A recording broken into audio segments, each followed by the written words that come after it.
Ah oui, oui, oui, j'ai vu les temps de, j'ai vu les temps de cuisson. Hein.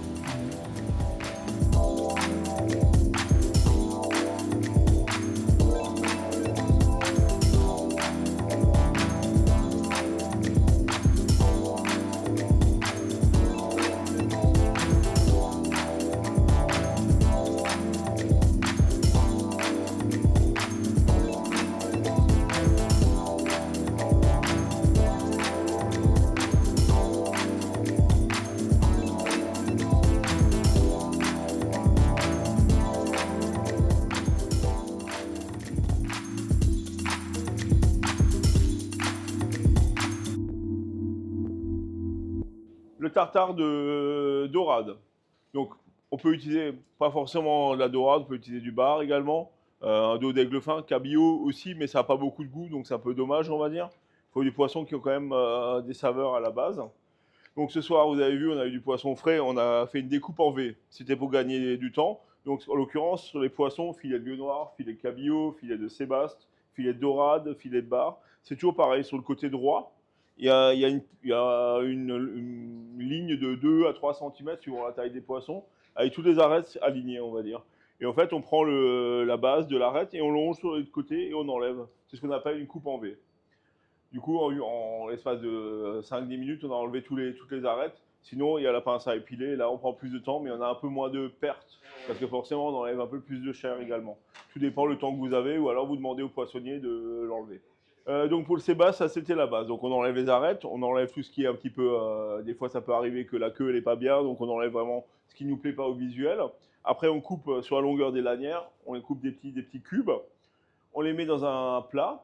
J'ai pris un bac en inox, en aluminium tout à l'heure, où j'ai mis la sciure, donc la sciure non traitée. Je l'ai allumé au chalumeau.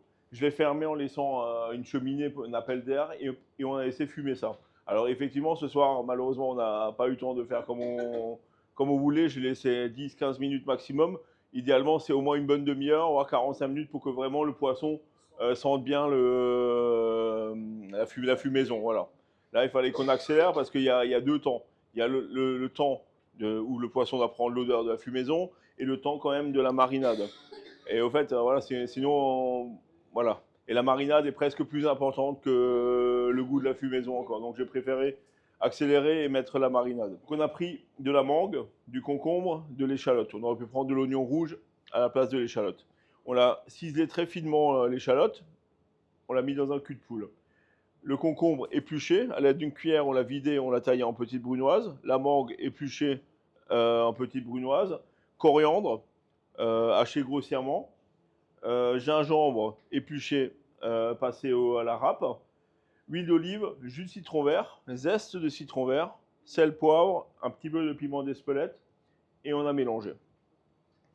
Ça, c'est la base de la marinade. Idéalement, je dirais, il faut au moins 1 heure de marinade. Si vous pouvez 2 heures, c'est mieux. Entre 1 et 2 heures, c'est vraiment l'idéal. Plus, pas forcément, parce que sinon le poisson il surcuit et on perd certaines saveurs du poisson, parce qu'il blanchira. S'il est tout blanc, c'est qu'il a vraiment cuit longtemps.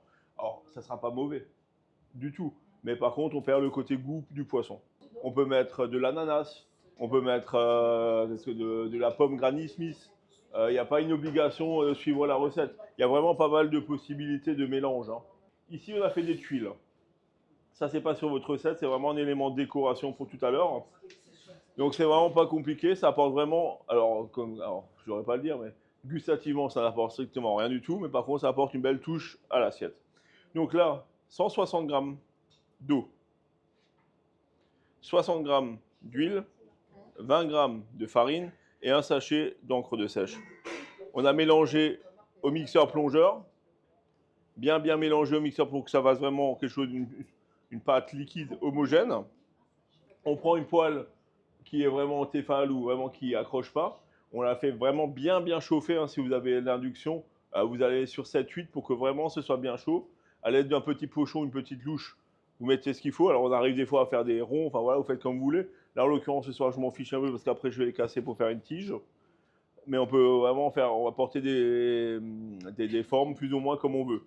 La couleur, là, j'ai mis de l'encre de sèche. On peut ajouter des colorants naturels, végétal, vert, rouge, rose, bleu. Enfin voilà, Ça apporte des... Vous avez vu, pour celles qui ont suivi un petit peu tout à l'heure, on met dedans jusqu'à qu'il n'y ait plus rien du tout. En fait, ça, comment dire, ça bout.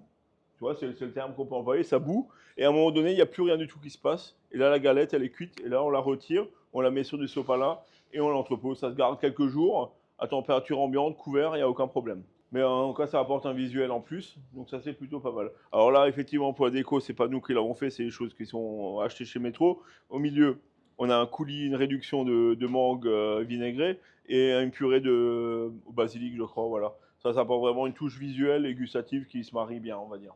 Voilà. On a mis un peu de salade pour apporter de la couleur. Et après, avec l'emporte-pièce, on mettra simplement le tartare dessus. Et on mettra au dernier moment un brin de dentelle pour apporter vraiment du volume et de la couleur à l'assiette. Voilà. Si vraiment vous voulez apporter quelque chose d'onctueux encore avec, ce qui se marie bien, c'est une mousse, simplement, on fouette de la crème. On y met de la nette, du jus de citron, donc on a quelque chose de citronné, et on met une petite quenelle dessus encore, ça fonctionne bien. Ou alors, si on veut quelque chose d'un pas forcément aussi lourd que la crème, on prend du fromage blanc, pareil, zeste de citron, jus de citron, sel, poivre, et ça se marie très bien avec. Tout ça, c'est vraiment des touches supplémentaires qui se marient, qui vont bien avec, qui apportent des goûts supplémentaires, et ça apporte de l'onctuosité encore au tartare. Alors pour le plat, donc en accompagnement, c'est pas marqué non plus, on a fait un gratin dauphinois quasiment classique, je dirais. La seule chose qu'on n'a pas mis, c'est l'ail. Donc pour moi, un gratin dauphinois classique, on prend une pomme de terre, on l'épluche, on la lave pas. Pourquoi? Parce qu'on garde la fécule, on la taille à la mandoline, là on a pris le couteau. On met temps pour temps crème, lait, à hauteur des pommes de terre dans une casserole, sel, poivre, noix de muscade. On met une ébullition dans la casserole, on prend un plat qu'on beurre, qu'on aille avec la gousse d'ail, et on laisse la gousse d'ail dedans. On renverse, quand il faille l'ébullition de la casserole avec les pommes de terre, on renverse dessus. On vérifie bien qu'il y ait juste la hauteur de crème au niveau des pommes de terre. On y met de l'emmental râpé et on met au four au minimum 30 à 40 minutes. Pour la daube, alors quasiment tout le monde dit la même chose, mais c'est un bourguignon. Effectivement, c'est quasiment similaire à un bourguignon. La variante d'une daube à un bourguignon, voilà, c'est le vin. Essentiellement, voilà, la variété du vin. En Bourgogne, vous allez prendre un Bourgogne. Là, en l'occurrence, c'est du Bordeaux. Chez nous, on prend ce qu'on a sous la main, Pinot Noir, Côte du Rhône, enfin voilà, ce qui vient sous la main. En fait, voilà, c'est ça qui change beaucoup. Là, en l'occurrence, idéalement, c'est faire mariner la viande, donc 24 heures à l'avance. On coupe en gros cubes, hein, pas des petits cubes. On y met le vin rouge, l'oignon avec les clous de girofle, le bouquet garni, et on laisse mariner ça. Après, non, pour la viande de bœuf, c'est pas beaucoup. Hein. Ouais, voilà, mais tu peux laisser 24 heures, c'est pas un problème. Moi, souvent, je laisse 24 heures. Hein. Je prépare voilà. Plus longtemps ça marine, plus la sauce a de la puissance. C'est pas plus compliqué. Voilà. Ça permet de varier la puissance de la sauce, surtout. Ça ne changera pas fondamentalement le goût de la viande. Donc, on égoutte bien la viande, ça c'est important. Parce que sinon, après, quand on la fait saisir, bah, ça tire et ça colore pas. Donc, ça c'est important de bien l'égoutter, même avec des sopalins ou un torchon propre. On y met là, j'ai pris de l'huile, d'accord? J'ai bien fait revenir coloré. J'ai singé. J'ai mis, voilà, la farine, bien sûr. Hein, c'est pas forcément logique pour vous. J'ai bien fait prendre, c'est-à-dire vraiment que la farine brûle pas, mais qu'elle devienne brune. J'ai mis la marinade passée, j'ai mis les oignons également, les carottes, et j'ai laissé cuire simplement. J'ai mis de l'eau, encore une fois le même volume en eau. Donc en gros, j'avais 2 litres de vin rouge, j'ai mis 2 litres d'eau, que j'avais mélangé avec des bouillons de bœuf. J'ai laissé les bouquets garnis parce que ça parfume quand même encore un petit peu toutes ces choses-là. Et là, en gros, il aura cuit entre 3 heures et 3 heures et demie. Alors, idéalement, on peut aller à 4 heures, 4 heures et demie, tout doucement. Voilà, tranquillement. On peut même fermer. Alors là, en l'occurrence, je l'ai laissé ouvert pour que ça réduise. Parce que quand tu laisses le couvercle, ça réduit moins vite. En fait, ça dépend de l'épaisseur. Si tu vois que l'épaisseur, tu as mis assez de farine et que tu n'as pas besoin que ça réduise, tu peux fermer. Parce que la condensation fait que tu as toujours d'humidité, ça réduit moins vite. Voilà. Quand tu laisses comme ça, en fait, tu as vraiment une réduction qui s'opère. Et là, ça ne me pose pas de problème. Ça peut même encore un petit peu lier, mais elle est belle. Donc là, voilà. Entre 3 heures et 3 heures et demie de cuisson. Idéalement, c'est un plat qu'on peut réchauffer par après encore. J'ai oublié de dire, j'ai assaisonné la viande aussi au moment de la saisie. et on laisse cuire tout simplement. Mais c'est vrai que c'est très similaire, enfin c'est comme un bourguignon en fait. Voilà. On remet la marinade dedans? J'ai remis la marinade, ouais. Oui, voilà, c'était Ouais. la question. Bah, c'est la marinade qui te donne, c'est la marinade qui donne le goût, voilà. Mais j'ai mis le même volume de marinade que d'eau après. Ok, Du coup, que voilà. ok. Du coup, ça coupe. Ça fait beaucoup de volume. Ben regarde, hein, par rapport à la viande, clairement, là je suis plutôt pas mal. Hein. La quoi? Aucun... Quelle Là j'ai mis quantité? 300 grammes. Hein. Ah, Ouais. au début? Il y avait 1,5 kg de viande à peu C'est pas près. pour faire le goût? Non, le singé, en fait, c'est comme c'est pas du roux parce que tu saupoudres la viande, ça la sèche, Ah oui, oui. tu vois, et tu la laisses Ah, tu colorer fais un petit peu, revenir tu la laisses la colorer, viande. voilà, tu fais revenir la viande dedans, et du coup, après, quand tu mets le liquide, c'est ce qui fait la liaison. D'accord. Et la viande, c'est du paleron? Là, on a pris du paleron, on aurait pu prendre du jumeau, on aurait pu prendre de la Il n'y a basse-côte. pas de la gelatine? Il y a un morceau de gélatine, mais là, c'était vraiment du beau, et vous verrez, il n'y a pas grand-chose. Ça se décortique au pire, mais il n'y a pas grand-chose en gélatine. Quand ça cuit longtemps comme ça disparaît quasiment. Ouais. Et là, ce soir, on va revisiter le tiramisu. Donc là, on est un tiramisu du sud, à l'esprit citronné. Donc là, en fait, on a vraiment la base du tiramisu classique, c'est-à-dire on prend les jaunes d'œufs avec le sucre, on le blanchit, donc idéalement au batteur ou au fouet électrique, parce qu'à la main, il faut quand même en avoir dans les bras. On bat vraiment jusqu'à ce que ça blanchisse et que ça double minimum de volume. Quand c'est bien fait, là, vous avez vu, ça a quasiment triplé de volume. On l'a mis de côté. On a incorporé au batteur tout doucement la mascarpone. On l'a mis de côté. On a mis dedans, tu me dis si jamais, parce que j'ai suivi de loin, là, le zeste de citron et du jus de citron. C'est ça? Dans la base, dans la base, voilà. Donc ça, c'est la première masse. D'accord? Celle-là, on l'a mis au frais. On a récupéré tous les blancs d'œufs qu'on a montés avec le sucre. Alors, idéalement, tout ce qui est blanc, ça se monte en 3 temps. Donc, on met les blancs d'œufs, on y met le sucre, on le divise en 3. Alors, à vue d'œil, on n'est pas obligé de peser. Donc là, on avait 150 grammes, on va mis 50 grammes au départ, 50 grammes au milieu et 50 grammes à la fin pour serrer vraiment les œufs pour qu'ils tiennent bien. Ça, c'est dans l'idéal. Après, si on a des œufs qui sont trop frais, c'est utile. S'il y a des œufs qui ont déjà un petit peu quelques jours, ça monte quand même assez bien, même sans faire de cette manière-là. Donc, on monte nos blancs d'œufs. Quand une fois, ça vraiment, on a le bec d'oiseau, quelque chose de bien ferme. Là, en l'occurrence, la première masse, on peut la fouetter, c'est pas un problème. Une fois qu'on a les deux masses ensemble, on y va à la maryse et on y va délicatement. Le but, c'est que ça fasse quelque chose d'homogène, mais sans casser les blancs d'œufs. Donc, il faut vraiment y aller souplement, pas au fouet, à la maryse. À côté de ça, on avait nos biscuits, voilà, les biscuits.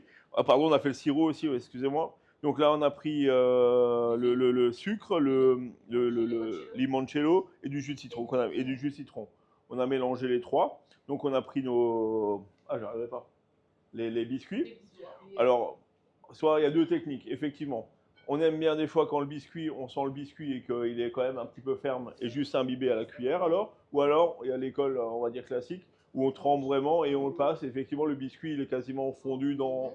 Il y a deux écoles, deux variantes. On aime, on n'aime pas, on peut en discuter en tout cas. Mais les deux fonctionnent, c'est pas mal. Je rejoins un petit peu l'esprit de garder quand même le biscuit imbibé, mais pas trop, et garder de la mâche. Donc, on a mis ça. 2 biscuits au fond, si je ne me trompe pas, hein, c'est ça, ouais, parce que j'ai suivi ça de loin.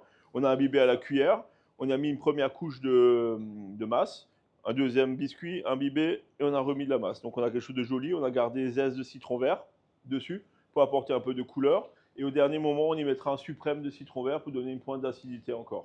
Donc là, on est sur un tiramisu, on aura vraiment la base du tiramisu classique, c'est-à-dire le côté onctueux et du biscuit, mais avec des saveurs totalement différentes, qui, je pense, vont vous plaire parce qu'il n'y a pas, on va dire, on est vraiment dans un juste milieu. Normalement, ça doit bien respecter les, pas trop sucré et avec la pointe d'acidité juste bien.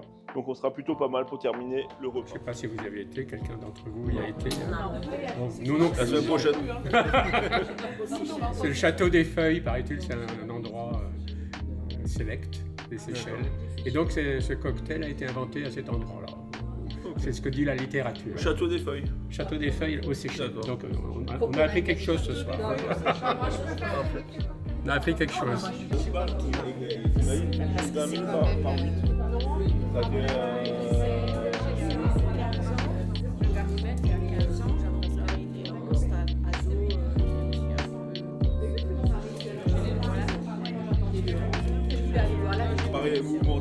oui, ça, je peux pas le dire. Mais de toute façon, n'hésite pas à rappeler. C'est sûr, il faut te rappeler.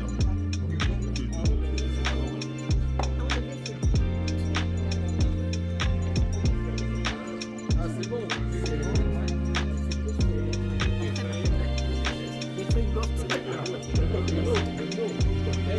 C'est Love Cocktail.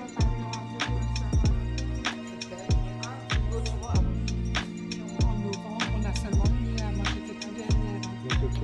Le concert de Mika. Ah, il était là? Le 7 mai.